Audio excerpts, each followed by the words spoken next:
Hello everyone, I'm standing here in the solitude of the Abbotsford Library on a beautiful sunny day, and I'm standing beside one of the most popular pieces with our visitors. This is Sir Walter Scott's Cabinet of Curiosities, and it contains many items that he collected during his lifetime, some that he owned personally that had a personal connection with his childhood, and many others associated with famous people from Scotland and indeed from international history too.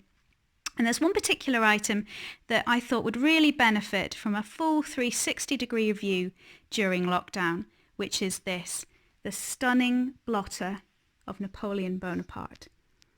So I'm going to come in just a little bit closer so that you can have a really good look at the detail there. So you can see the background there, the fabric. Now this is silk velvet, so you can see where it has been worn through. You can see the patchiness as we start to zoom in. And this beautiful metal wire work. If you look closely, you can see roundels, you can see twirling foliage, you can see bees, 4 bees, and then in the center there, the monogram of Napoleon, the N with the crown, the imperial crown, and the laurel leaf below.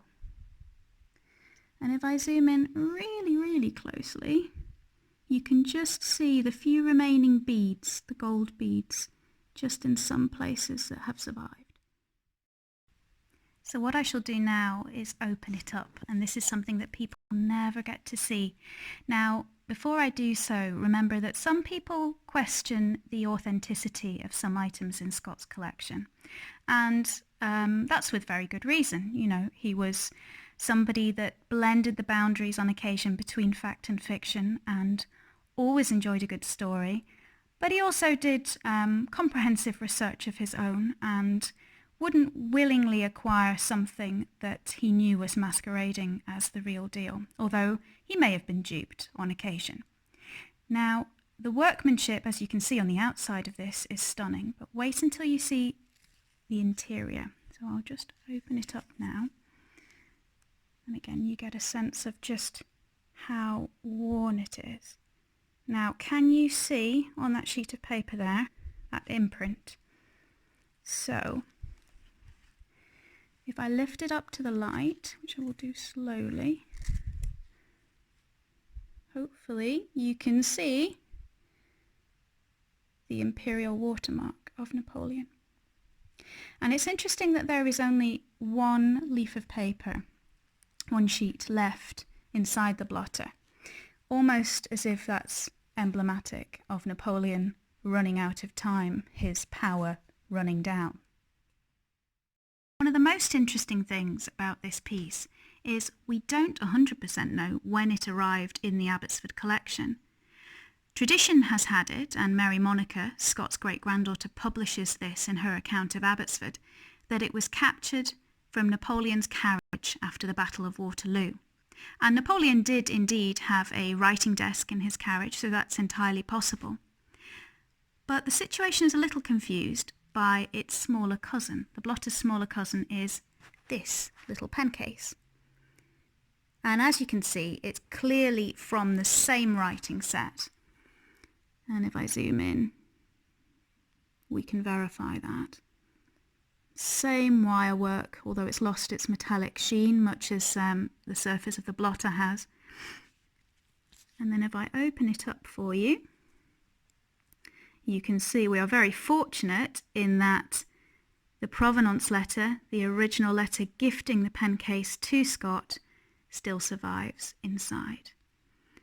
And it tells us that this little pen case was gifted to Scott in 1829 from Lady Hampden, and that this was supposedly left behind by Napoleon in the Elysee Palace as he fled. So potentially we've got the carriage of Waterloo or the Elysee Palace. Either way, it seems foolish to expect that these two pieces are not part of the same stationery set. Now, the blotter has one final surprise for you, which I think is its great finale piece. So, take one final look at the front page.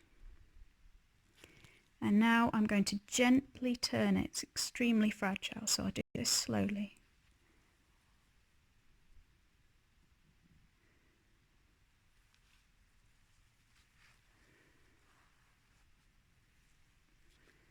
There we go.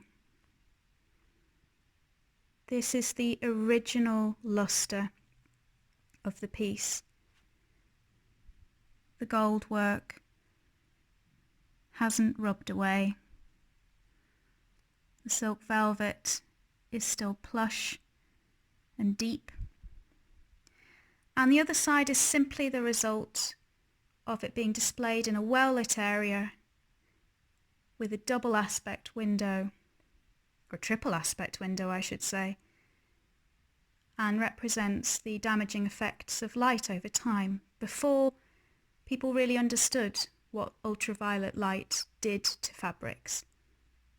And so we keep the damaged side showing and this beautiful underside safe so that we can demonstrate that story, but also demonstrate just how glorious this piece looked in something like its former days. I hope you've enjoyed that sneak peek into the Cabinet of Curiosities. Let us know what more you would like to see. Take care.